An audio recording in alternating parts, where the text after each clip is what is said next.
Welcome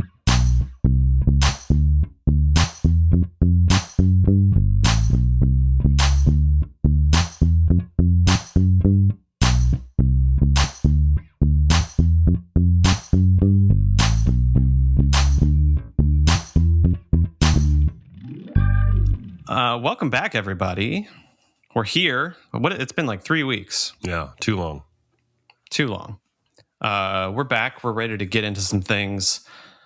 We will finish the story about the Black Sox. Don't worry. We'll get to that. Today is the final piece of the puzzle that we'll put together. Mm-hmm. But first, I have a feeling that a certain someone wants to discuss a certain baseball team that is doing well.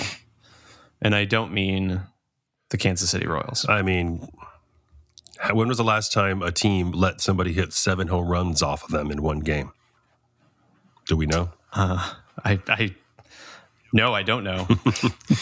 Eric, you want to do a quick little research on that? No, I'm not looking that up.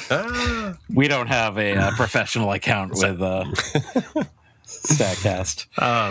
Really? I can say that I'm not surprised that it happened. It's probably happened pretty recently. Probably. Against the Royals. In particular. Yeah. Clearly, your pitching is your sort of weak spot, especially your bullpen. But I think other than that, you got a team. I don't know about that. Well, yeah, I don't know about that, Paul. Hey, man, that Bobby Witt dude. He's good. He's pretty good. If we can build a team around him. He's fun to watch, too. Yeah.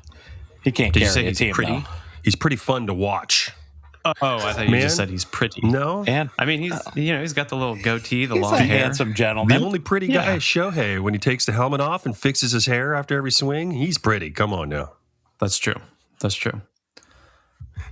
we'll get to Shohei in a minute. Yeah. Let's keep talking about the Mariners though, because I want to hear your thoughts. Why are they? What's going on? What are they doing differently? They got rid of some players, and now all of a sudden they're doing better. Well, yeah. You get rid of your closer, and all of a sudden your offense has to step up a lot. So we can still give up some runs towards the end of the game, but we're so far ahead. I think that's the key with that one. That was kind of a bummer getting rid of Seawald, but yeah, really quick here. Since July 1st trade deadline, best record in baseball, 35-14. Your Seattle Mariners. Mm-hmm. Currently, your Seattle Mariners. Everybody's Seattle Mariners. Trust me, everybody's going to jump on this bandwagon if they haven't already. Currently tied for first place in the AL West. There's all this bullshit about wild card. Hell no, man. We want the fucking title, and we're going to get it. Okay. Yeah, the new guys we brought in, Dominic Canzone, who actually we got for Seawald, he's actually starting to do pretty freaking good. 94 WRC. What is that? Wins above replacement bullshit or some stupid stat? I don't know, man. He's doing pretty well, so that's a good thing. Okay. Obviously, everybody reads about Julio every other day. I mean, you saw 17 hits in 4 games in a 4-game series. Yeah. Everybody was complaining about he's not lighting it up like he was last year. In fact, he's doing better. Oh, to everybody. Yeah. Middle fingers to you, motherfuckers. Yes. So yeah, no, it's just one of those things. Like I said, all it takes is a week of winning, and here we are. And it takes a week of losing for Texas, apparently, as well. And for sure, they're on a slump. Yeah. Where's that magic, Bochy? Where's your magic, man? But we knew this was going to happen between them and the Angels. This is what happens. Hold on, Paul. Just hold on. Too much Do you think coffee. it's sustainable? Do you think you guys are going to sustain this momentum throughout the whole season? Absolutely. 31 games left? Yeah, I think what is sustainable about it, maybe not so much the offensive output, is our staff, our pitching staff. Logan Gilbert, Luis Castillo, George Kirby. George Kirby's going to be in the running for Cy Young in like his first or second year. Like, we just got a solid pitching staff. Solid young guys. Everybody who's been called up, Brian Wu, Emerson Hancock. Good. They're just having a year. It's just like, I think what I was saying earlier, we did not have the sort of, it wasn't falling. We did not have the luck. We didn't have that sort of, whatever. Now we have it. It's just suddenly with us and plays a huge part in fucking baseball. You can't just be good all the time. You got to get lucky every now and again. And man. Are they getting lucky too early? No. No. No? No, Okay. man. Our luck is I think, sustainable. do you want to hear what I think? Well, if you're going to talk shit, no, I don't. But you're a smart guy. I think that this run, starting September 4th, Paul. Do you know what September 4th is? It's the 4th of September. It's when you stop playing shitty teams. Oh, is that like Texas, Houston, Texas? You start off with Cincinnati, the Natty. And Tampa Bay. Then Tampa Bay. Yeah. And you get the Angels again, which, Not worried. Not worried. They suck. Dodgers. Good team. You get the A's again. Not worried. Not worried. You shouldn't be. Rangers. Astros. Rangers. 3-3-4 to finish out the season. This is one of those situations where it's like, just win a series.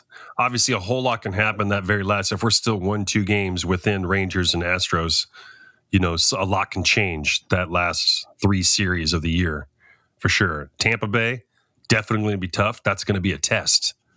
Certainly going to be a test because they're just awesome. Yeah. And everybody knows it. They know it. So, but I mean, the good news is that last 4-game Texas series is at home. That's good. Oh, that's cool. That's exciting. So that I hope for Mariners fans that you guys are like right in the thick of it, and that last series will be a banger. Yeah. I think they'll remain in the thick of it. They could kind of sustain first place or whatever. Maybe not, but I mean, there's certainly that'll be. I hope they do. No, you don't. Speaking honestly here, I hope they do, Paul. I really do.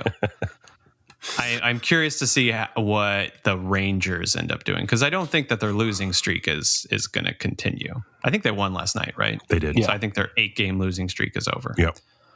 So I'm sure they'll figure something out. Astros are the wild card in this, I think. Not the wild card spot, but those motherfuckers, we all know the Astros. We know what they can do. You guys are like 8-2 against them this year, though, aren't you? Yes. Something like that. And like last year, we were not. It's weird, but we still made it to the playoffs. I don't know, man. You're right. They are a wild card. I think all 3 of those teams are kind of a wild card. It's just so possible now at this point. All 3 can just you win a series, you're doing good. You sweep a series, you're fucking crushing. Well, you guys are about to sweep the series this weekend.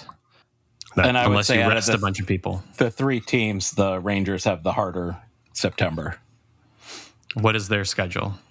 Minnesota, Houston, Oakland, Toronto, Cleveland, Boston, Seattle, Angels, Seattle. Wow. Okay. It's pretty tough. Yeah. And what is Houston? Do you have that? I can bring that up real quick. Up on your board. Boston still is just a few games out of the wild card now, right? 3 games out. Yeah. 3.5. So they're going to be playing their buns off. Houston, September is Yankees, Rangers, San Diego, Oakland, Kansas City, Baltimore, Kansas City, Seattle, Arizona.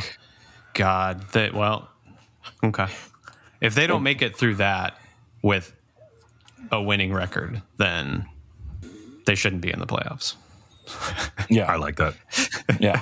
Like you failed to beat the worst teams in baseball.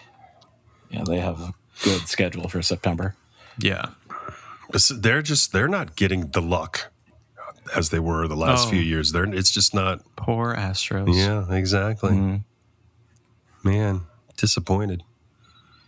Either way, it's exciting. You should be excited, Paul. Oh my God! I'm not ready to eat a bowl of shit yet, but Yeah, it's very exciting. This is what's awesome. It's like even yesterday at the tournament, there's guys wearing like Mariners jerseys, and there's just people talking about it. Like during the break, I was checking the Mariners scores, and people are like, "What's the score? What's going on?" You know, it's like it's a talk of the town, baby. Loving it. I dig it. Yeah, I like it. It's good stuff. Go Mariners. Say it, Eric. Go Red Sox. No, don't say that. Go Sox. I do want to point out that with Boston 3.5 games out, they're still fourth in the AL East. Good God. To point out the weirdness of the AL East. Yeah, And the Yankees are last, right? The Yankees dude. are Yankees are fucking last. awful. they're like 7 games under 500 now, aren't they? All of a sudden, Yeah. Yep, they are 481. How has that manager not been fired yet? How has he not gone? because they probably think they can still turn it around with Boone. There's no way. Yeah, They're done. They're done for. Yeah, Done. they're 10 games out of the wild card. Yeah. yeah. I mean, it's mathematically possible, but Right. realistically not possible. I'm surprised Cashman is even still there at this point. Yeah, Hasn't I the dude am been there too. like 20 years? When the season's over, there's going to be Some changes. they're going to call for some heads. Yeah. As they should. They're the Yankees. They like to make big changes. What else is happening? There's a lot of shit happening. Shohei Ohtani, UCL, torn UCL. Is that what it is? Value decline. Man. Yeah, dude, if the Angels can't have him, they're not going to let anybody have him. And he was still batting like the next day, even after that. Yeah. Well, they said that they knew that there was tenderness or soreness like a month ago, but the agent didn't want him to get checked out because that would devalue him. Yeah. So that's not on the Angels necessarily. Wow, that's on Shohei's team. That would be a real bummer if he didn't get to continue being a two-way star. Yeah. That would be a real shame. Yeah. So what is the timeline for that though? Like, is that something he can repair and It pitch depends again? if he opts for Tommy John or not. He already had Tommy John like 2019 or whatever. Yeah, well, it's This not is lasting as long as it used to. Same injury? I believe so. Wow. Fuck. I mean, he would still get what, 500 million for being just a position player or Right. DH. I wonder if they'd like put him in So- first base like they did Harper. Yeah. But that would suck. Yeah, it would. I would love to see him continue pitching and batting. But I mean, obviously, it that two-way position, or that playing two positions like that and pitching and hitting obviously takes a toll. Yeah. Especially pitching.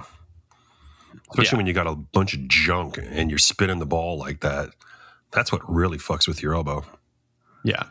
And there's no precedent for that besides Babe Ruth back in the day, essentially. So there's nothing to say like, we should have done this, we should have done that. They don't really know. Yeah. I mean, I'm sure there's a team of doctors who had been monitoring him, but at the same time, it's like, just fucking do it. Go out there and do it. Yep.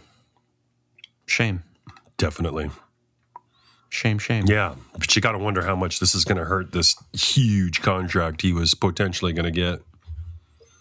We'll see. Think he's still going to leave Angels? Anaheim? Yeah. Yeah. He should. If he wants to be on a team that Wins. has any sort of chance at going to the playoffs, then Yeah. That he fucking doesn't have leave. to carry on his back alone. Yeah. Yep. This I is mean, true. Mike Trout was back for 2 days before One. going on the IL. Yeah. One game. Man. He's not the same as he once No. was. Not at No. all. Not at all. It's like I think they had their moment at the WBC last year, and that was pretty much it. Yeah. That was So- their farewell tour together. Sort of. Yep. Oh well, such is life. Such is life in You baseball. know, probably only get 300 million instead of 350 million. He's gonna get. Are you talking about Shohei?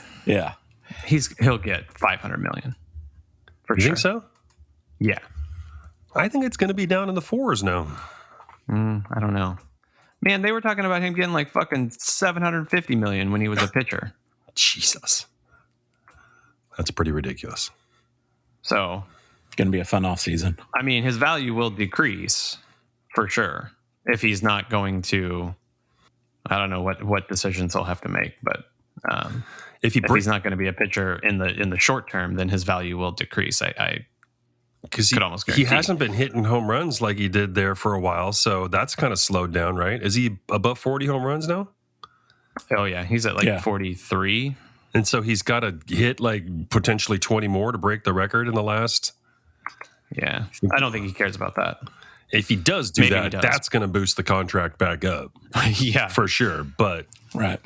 I mean, he came back and like the day after he found out that he had the torn UCL, he came and hit a double. And apparently that was the 8th hardest hit ball of the season.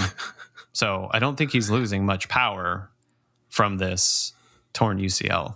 That's crazy. It doesn't appear. If he were to get surgery, can you be a two-way player as a closer? Can you bring in a... No, you can't, because he would be... No, you could do a defensive switch. Yeah. He could DH and be like a closer or a reliever. They already changed the rules for him so he can come out from pitching and still stay in as a hitter. So, yeah. Wow. That would be crazy. That would be cool. That would be pretty very awesome. cool. Like, I've been in the game, and now here comes the come as the closer. Yeah. Man. What was it like John Smoltz that like had a wonderful starting career for a bunch of years and then became a closer and did closing for 5, 6, 7, 8 years, and he was really awesome at that too? That'd be pretty cool if Shohei made that transition from starter to closer and DH. Or if I'm all for it. Learns a knuckleball. Oh God. To relieve, to not put too much stress on his arm. That'd be so awesome. Add the knuckleball to his repertoire. That'd be awesome. What's Wakefield doing? Get him on the phone. Let's get him talking. He's probably in the Boston system coaching somewhere, right? Isn't he? He shows up in the booth at games a bunch. I don't remember what he's doing. Let me see. Tim Wakefield, is that what you're talking about? Yeah. It's probably coaching in the Cape Cod League. That'd be sweet. He is chairman of the Red Sox Foundation, supporting fundraising events, community service days, and personal visits. He is a spokesman for Farmington Bank and owns a couple of restaurants. Or partially owns a couple of restaurants. Ooh, what kind of restaurants are they, I wonder? You want to give him a little free advertising? I bet it's like a baseball bar and grill. I bet it's like a Jimmy John's. Called Turner's Knucklers. Yard in Pembroke, Massachusetts. Nice. In partnership with Sean Thornton, who is a hockey player. Oh, excuse me. The restaurant is now closed. Never mind. Yeah. Yeah. Never a good combo. George Brett used to have a restaurant in Kansas City. He also does the after game for NESN, the New England Sports Network. That might be a fun topic later on down the line, is professional baseball players turned restaurateurs. There's a lot of them. Yeah, I know. But a lot of the time it's just investing money. It's just money. Yeah, it's just money. Yeah, but for sure. But like when you put your name on a restaurant and, like George Brett's Bar and Grill or whatever the fuck that place was, like. There was Remy's Grill on across from Fenway. Is that still around? I don't think so. Do you guys remember Sean Kemp from the Seattle Supersonics? Mm-hmm. He has a bunch of weed shops in Seattle now. Nice. Way to go, Sean. Right? And he's got a strain called Gary Payton, or it's called the Glove. Ooh. Yeah. That's cool. You put your weed in there. Sorry. Isn't like Marshawn Lynch doing something with weed, I think? I think he's doing or alcohol. I mean, that dude just fucking parties. Or together, like weed and alcohol, like a drink. Exactly. Weed infused alcohol. Yeah. 5 Loco. Oh my God. Loco. Yes. Okay. Anything else you guys want to chat about? Do we want to talk about Eloy? What's his name? Eloy. Not Eloy. Jimenez. Wait, no. Wander Franco. Wander Franco. Yeah. Oh, boy. Do we want to touch that? 14-year-olds, dude. You might want to rephrase that. Because he touched it. Yeah. Oh, my goodness. Didn't some other 14-year-old girl come out and say some shit? The Dominican Republic, who's investigating, has said that there are more. But he was in a relationship with one of them, so one of them was totally cool with it. But then apparently some are like, man, no bueno. Yeah, but being 14, you don't get to make the decision of I'm cool with this. Yeah, exactly. Yeah, I don't know if I want to touch this subject or not. I don't. He's only 22. It's weird. It's what? He's only 22 as well, and he's fucking done now. Here you go. Your career's done with. I'm sure he can play back in his homeland or something. Maybe. Or if over they in don't, Korea. They don't have a warrant for him. That's true. Yeah. When it first came out, I was like, I'm not going to, it was all speculation at that point. And maybe it still is, but it was more like rumors. And so I was like, okay, let's let because the kid put an Instagram post up. Yeah. Let's let the rumor mill kind of seep through and we'll wait. But now it seems like more and more information is coming out. And it's like, ooh, okay. It's pretty uncomfortable. Yeah, you're probably done. Yeah. Let's not talk about it. Let's move on. That's we'll call it that. And it's not funny. It's not fun. Not at all. No. We don't want to depress our viewers or listeners. Excuse me. And by now they've heard it from 2 weeks ago. So. Yeah, maybe, or they don't know much about baseball, and that's why they're listening to us. There you go. Because we don't know much about baseball. No, so clearly. It's a perfect match. Not at all.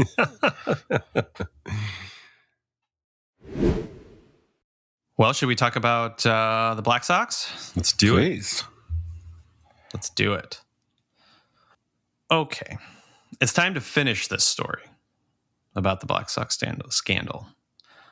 As you recall from our last episode, if you haven't listened to our last episode, first of all, shame on you. How dare you? Go do that right now, or else you won't know what the fuck is going on in this story. No, you might as well start 2 episodes ago. Well, yeah, that's true. If you've listened to the first one, you can move on to the second one.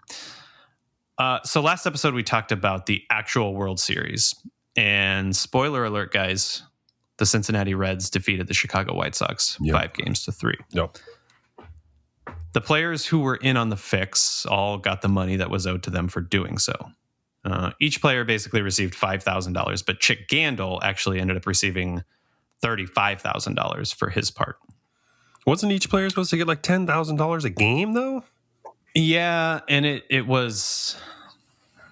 There was some little discrepancies here and there. You remember what the gamblers were a little bit fidgety, and they ended up giving them money, but not to the full extent. Yeah. Sketchy. Yeah. And remember, there was some speculation throughout the baseball world that the series was fixed, but nothing really came of that right away. And even after some ardent attempts by our very own Chicago sports writer, Hugh Fullerton, he penned a number of articles accusing the team of throwing the series. Those attempts never really gained any traction in the baseball world or the media, but with the exception of one person, Charles Comiskey. So we know from our last episode that Comiskey was aware that there could have been a fix in place. And we also know that he chose to do nothing during the series. But shortly after the series was over, he hired some private investigators to get to the bottom of this rumor. And unfortunately for him, the investigation brought results. So multiple gambling informants, including 2 in-the-know gamblers named Harry Redmond and Joe Pesci. Not Joe Pesci. Or Pesky. They gave him the exact details of the fix, including player names and the amount promised to them. During a meeting in December of 1919 in Chicago, these same gamblers met with Comiskey and White Sox management to kind of go over their account of the fix. But again, what does Comiskey decide to do with this information? Nada. Sweeps it under the rug. Not only that, but he re-signed all the players from the previous season, even giving them pay raises. Generous guy, right? Well, there was one player who didn't get to see the good side of old Chuck here, and that was the fixed leader, Chick Gandil. So Comiskey offered him a contract that was the same amount as his previous year, knowing that this would piss Gandil off, right? Because everybody else got pay raises. Gandil rejects the offer, and because of the reserve clause, Gandil is ineligible to play baseball that season for the 1920 season. So with the exception of Gandil, all is good for the White Sox, right? Their team is back.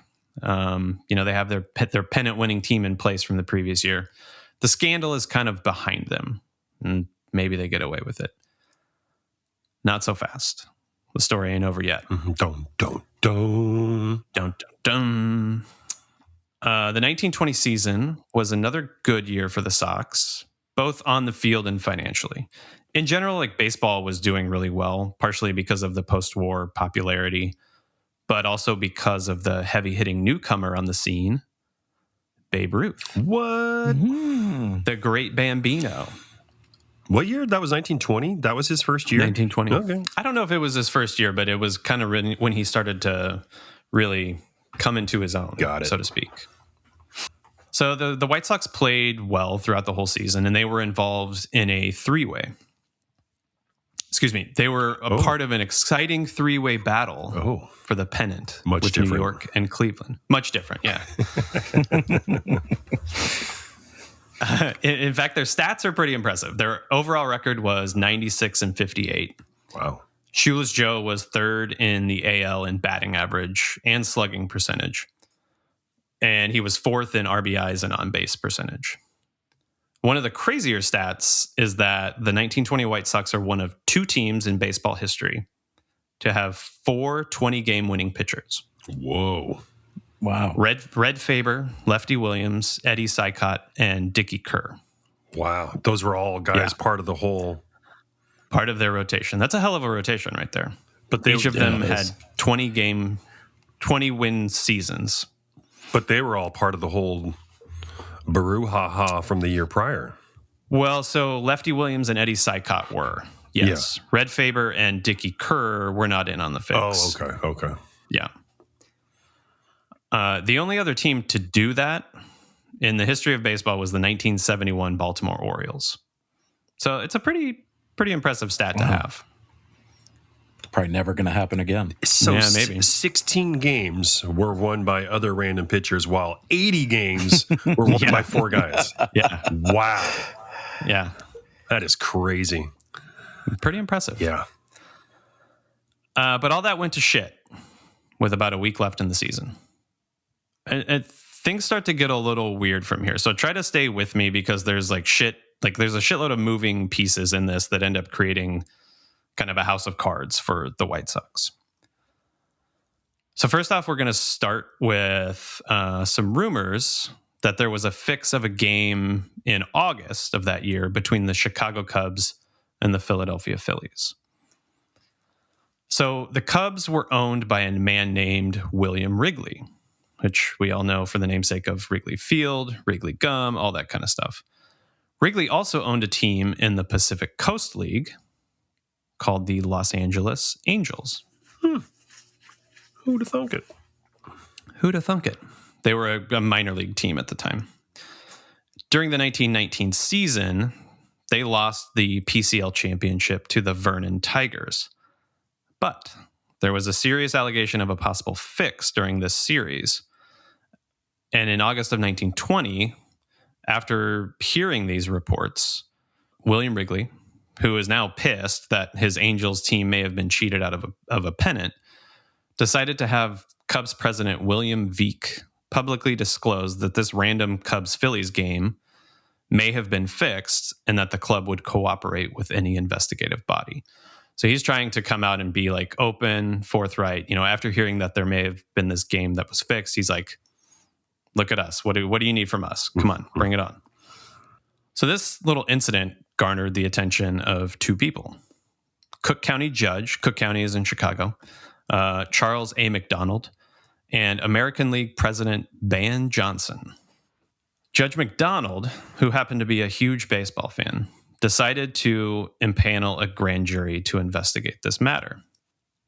But after the news of this investigation came out, there were other people, including a New York sports writer named Joe Vila and a Chicago businessman, Fred Loomis. They kind of started to press them to investigate a bigger target. Can you guys guess what that bigger target is? The 1919 World Series, right? Because there had been reports kind of going around. Mm-hmm.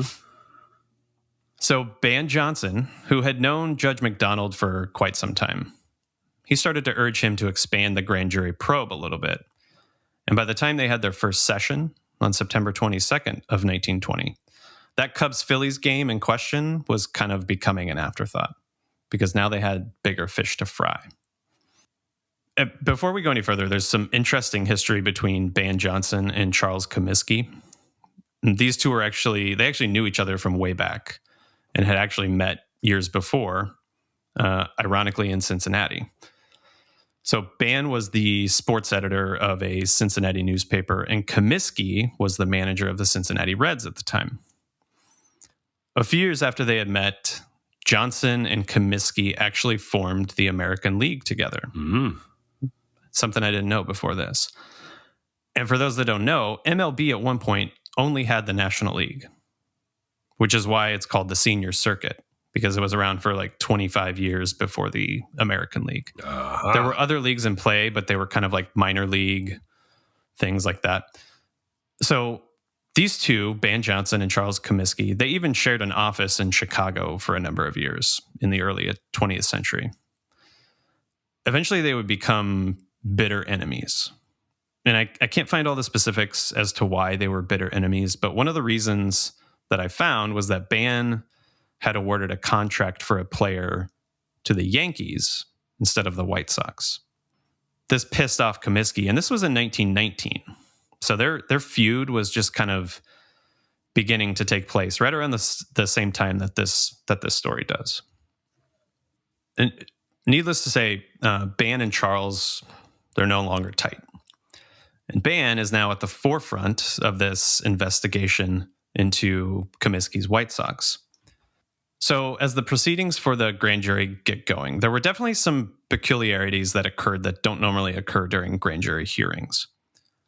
For one, these types of things were like normally done behind closed doors, and like information was not given out in regards to the proceedings. But this was not the case here.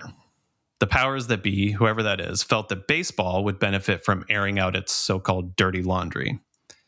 And pretty soon newspapers across the country were reporting on the events. Another interesting piece here was that there was almost daily public commentary by the grand jury foreman, the prosecuting attorney, and sometimes even Judge McDonald himself made an appearance, which is definitely not normal.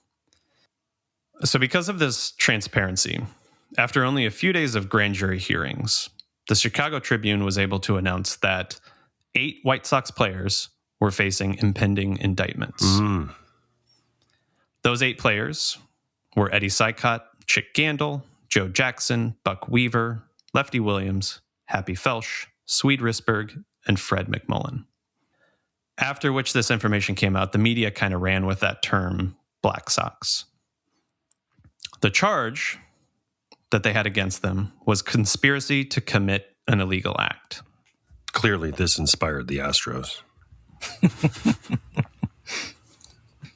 So, just 5 days after the initial hearings, on September 27th, the investigation briefly shifted back to that fix that happened in Philadelphia.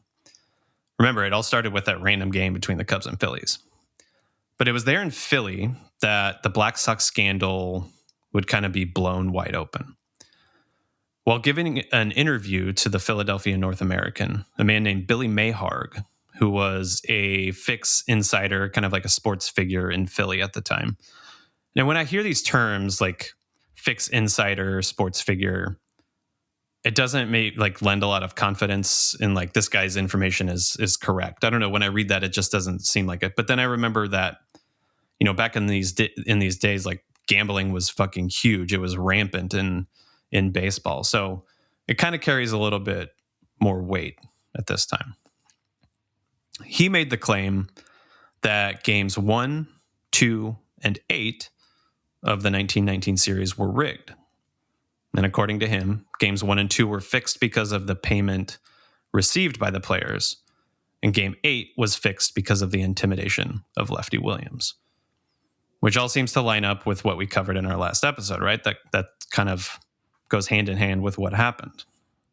Once the word got out to the grand jury, things started to move pretty quickly now.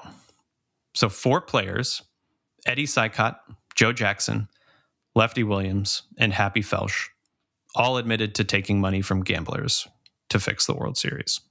This is in front of a grand jury. In addition, they named the other players involved in the fix as well, including the key figures involved in setting up the fix, most notably Bill Burns, Abe Attell, and a third man named Bennett, who I don't think we covered, but it's just another name that they threw out there. Something that these 4 players denied, and this is interesting, something that they denied was actually fixing the games. They all stated that they played to win. They took the money. They admitted to that. But they're all saying that they played to win these games. The press had been reporting that they purposely misplayed balls, threw wild pitches, hit batters on purpose, so on and so forth, right? But none of the transcripts of their testimony include them admitting to this. They remain steadfast that they played to win. So the other 4 players in this scenario, Chick Gandil, Swede Risberg, Fred McMullen, and Buck Weaver, they took a little bit of a different tone. They all claimed to be innocent and did not admit to taking money or fixing the games. They did no wrong, right? None of that would matter, because on October 29th, 5 counts of conspiracy to obtain money by false pretenses and or via a confidence game were returned against the Black Sox by the grand jury. Also included in this indictment, Bill Burns, Hal Chase, Abe Attell, Sport Sullivan, and someone named Rachel Brown. These are the gamblers, the fixers, right? Sport. Sorry. No, it's good. So now the actual trial begins. And before we go any further, I just want to point out that there's a lot of things that went on during this trial. We're not going to cover them all. We'll give you the highlights because, to be quite frank, some of it is pretty monotonous and boring. I read through it for you. You're not going to miss much. Thank you. Yeah, and some of the information cannot be accurately conveyed to the listeners simply because the information just isn't out there. Or rather, it might be stashed away somewhere in like a dingy basement in Chicago. Or honestly, just lost to time. We may never find Chicago out. Basements. Well, they can get pretty dingy, man. Lots of secrets in them. Yeah. So the trial began on June 27th, 1921, but it was delayed for a bit, partially because a couple of the key defendants claimed to be sick, but also mysteriously, the signed confessions that Eddie Sykott and Joe Jackson had given the grand jury a few months back were missing from the Cook County Courthouse. Interesting. Yeah. Funny how that works. Yeah. Side note, they turned back up many years later in the hands of Charles Comiskey's lawyer. Not shady at all, folks. No. Nothing to see here. Were they in his dingy basement? Probably his dingy Chicago office. Yeah. Covered in deep dish pizza or some bullshit like that. Italian beef juice. Yum. Yeah. So a big revelation and kind of a big win for the prosecution happened just a few days later when they announced that Bill Burns, you guys remember Bill Burns, he was also under indictment. He had turned state's witness and would testify against the players. I think there's a story about him like being, like somebody had to go to Mexico to find him and like bring him all the way back.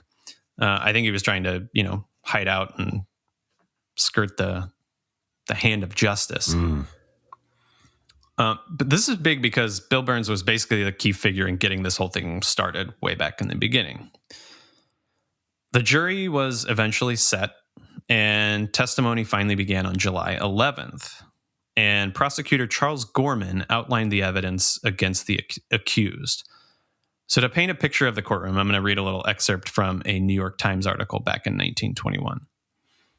The spectators added to the bleacher appearance of the courtroom, for most of them sweltered in shirt sleeves, and callers were few. Scores of small boys jammed their way into the seats, and as Mr. Gorman told of the alleged sellout, they repeatedly looked at each other in awe, remarking under their breaths, "What do you think of that?" Or, "Well, I'll be darned." There it is. Makes it sound like a Little favorite part. Rascals Yes, episode. exactly. Or it sounds like those kids on that fucking movie that we watched. Right? Yep. Jeepers, mister. Yeah.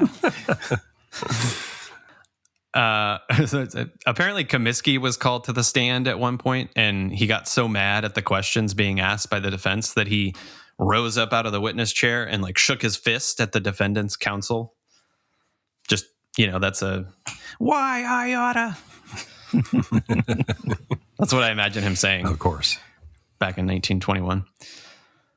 But the most damning testimony came from Bill Burns, who laid out in detail what took place and admitted that the members of the White Sox intended to throw the series, and even named notable gamblers and fixers such as Arnold Rothstein.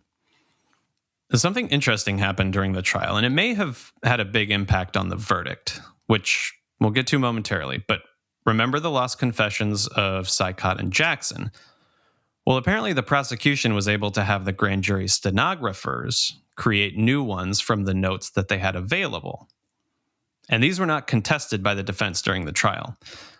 So their original testimonies were lost, but the stenographers had notes from when they gave those testimonies. So the court allowed them to basically just recreate these. Oh my God. Yeah, but it was not contested by the defense during the trial. What they did contest, though, was whether or not the jury should hear what Sykott, Jackson, and Williams confessed to during the grand jury hearings, because they argued that they were given off-the-record immunity from prosecution for their testimony. Kind of like the Astros. Okay. Yeah. And as you can imagine, this kind of turned into like a big kerfuffle, and there was like a huge shouting match between the prosecution and the defense. Obviously, the prosecution denied this ever happened. I think they brought in the judge from the grand jury to say that this never happened. The current judge over the presiding trial, he decided, he heard both arguments to the story. Judge decides that the testimony would be admissible, but with one little tweak. Every testimony had to be edited to remove any mention of players other than the person speaking. And if you remember, there were a handful of players who didn't say shit to the grand jury, right? So when it came time for those players to present their case, all they did, they just rested. Nothing to give. Why did they do this? Why did Well, they the do only this? explanation they gave was because the state had made no case against them. Right. Wow. Yep. And there's a lot of back and forth that goes on during the trial. They started to kind of the prosecution noticed this was happening, and they tried to like call other witnesses, but those witnesses were not allowed because those witnesses were involved in that testimony that they gave during the grand jury. So that wipes all of those people out of there. So the case starts to wrap up. The remainder of the trial was just mostly like closing arguments, tying up loose ends. Eventually, the jury retires to deliberate. And 3 hours later, they had a verdict. Not guilty. Wow. To all the players on all charges. Wow. Yep. Now it's a fucking party, guys. Yeah, it is. The courtroom erupts. All these little kids in there, people are hugging, cheering. They're like lifting the players up on their shoulders. It's a beautiful fucking day here in Chicago. Yep. Well, not so fast. And no, I'm not going to end it right there. You see, guys, one thing we haven't talked about yet is the commissioner of baseball. And that's because prior to 1920, there was no such thing as a commissioner of baseball. There was something called a national commission. Enter Kennesaw Mountain Landis. Sounds like a Star Wars character. Totally does. Now, Mr. Landis here, who was a well-respected federal judge and baseball fan, according to Wikipedia, was asked to be part of a reformed 3-member national commission in late 1920, due to the fact that this scandal had caused a lot of damage to the reputation of baseball, and the owners wanted to make changes to the way baseball was governed. Well, Kennesaw said, fuck that. I want all the power. It's my way or the highway. Get that national commission shit out of here. One ring to rule them all. And that's exactly what happened. On November 12th, 1920, he became baseball's first commissioner. And this was basically happening right after the grand jury handed out those indictments. Okay, so he becomes commissioner right after the indictments. And then the trial starts. But in one of his first acts, like right after those grand jury hearings, he puts all 8 players from this hearing on the ineligible list, which means that they were suspended indefinitely. Ooh. And so the trial happens, and exactly one day after the jury returned the verdict of not guilty, Landis had a little verdict of his own. And here's what he had to say. Regardless of the verdict of juries, no player who throws a ball game, no player who undertakes or promises to throw a ball game, no player who sits in confidence with a bunch of crooked ball players and gamblers, where the ways and means of throwing a game are discussed and does not promptly tell his club about it, will ever play professional baseball. Wow. All 8 players were banned from Major League Baseball for life. For life. Damn. The aftermath for the players, as you can imagine, was unpleasant.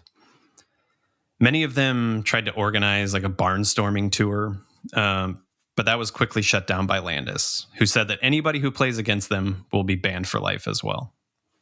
Oof. So he means business. He is flexing hard. Yeah.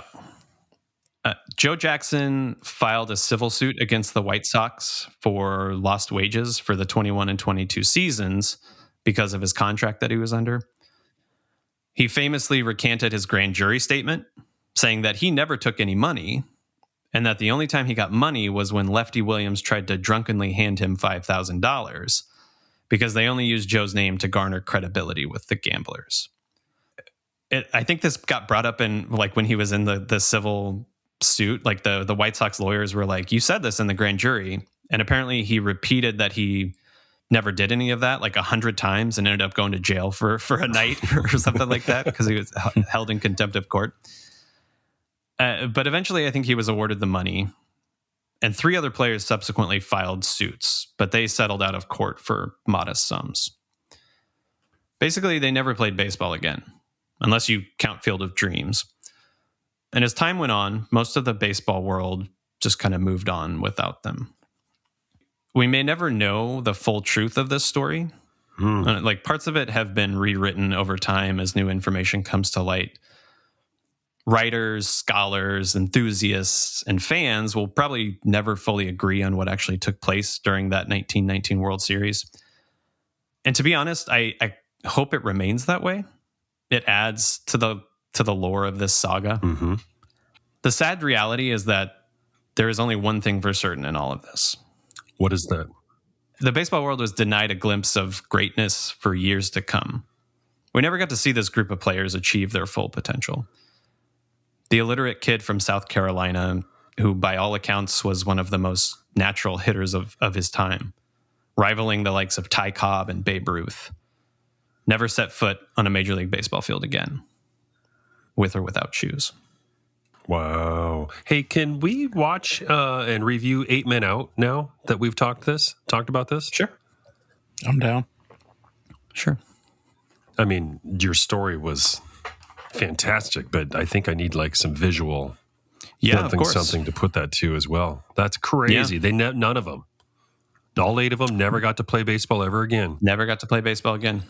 Wow. A few of them tried. They tried to appeal the decision Yeah. to the commissioner. Yeah. Never granted it. Wow. How Yep. long was that dude the commissioner, the first guy?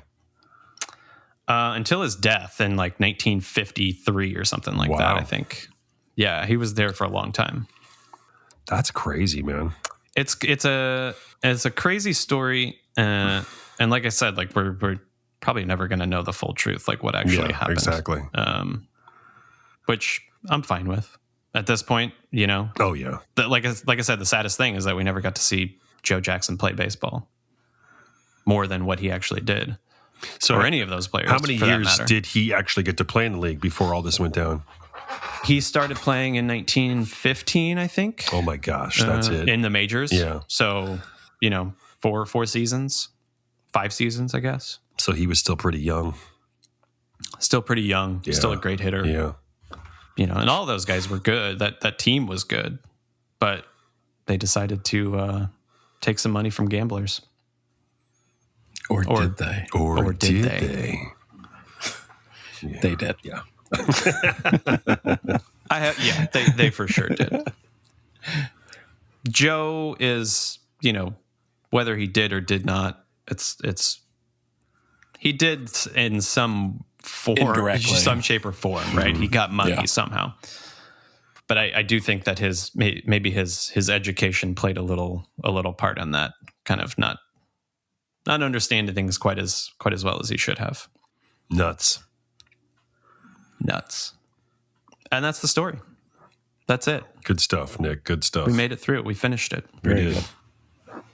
That's like a huge story, or just like a huge history, a huge part of history in baseball as well. For sure. And there's a ton. I mean, you could spend the next 5 years researching this, and you could read books. I'm sure. And, watch documentaries and find every form of media to cover this. Mm-hmm. And there'd probably still be more to come out. Mm-hmm. And everybody has their opinion. And, I think the older stuff that you see is based a lot off of that book, 8 Men Out. Mm-hmm. And there's been a lot of things that have come to light more recently that kind of show that some of that stuff's not really true. And I think you might see that as black and white. Yeah, and you might see that when we watch the movie 8 Men Out. Mm-hmm. We might see kind of some of that stuff being portrayed as such as it was in the book. Mm-hmm. But still, I'm sure it's a good watch. We'll have to take a gander. Yeah, I'm down. And it all set precedent for Pete Rose. Oh, there you go. To bring it to modern day. Yeah. I don't think... it's really interesting because baseball has always kind of been involved in some sort of scandal. Mm-hmm. Yep. This definitely didn't rid baseball of gambling or rid baseball of players doing shady shit. Right. Like, these guys just didn't get away with it because of this one. I mean, well, the scale they were doing it on. At the end of the day, they didn't get away with it. They weren't able to play baseball because of this one man, Kennesaw Mountain Landis, who decided to take a harsh tone with them. So, yeah. Jackasses. That's the moral of the story.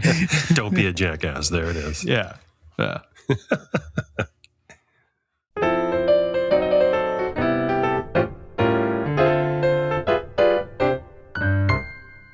I think that is it for this episode.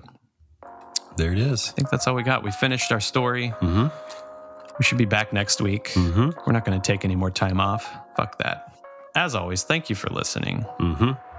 And as every podcast tells you, do all the things. All of them. All of them. Sign up for stuff. Notifications. Like us. Subscribe. Follow us. All that good stuff. You know the drill. Share us with the world. Mm-hmm. Other than that, we'll see you guys next week. Later. Bye.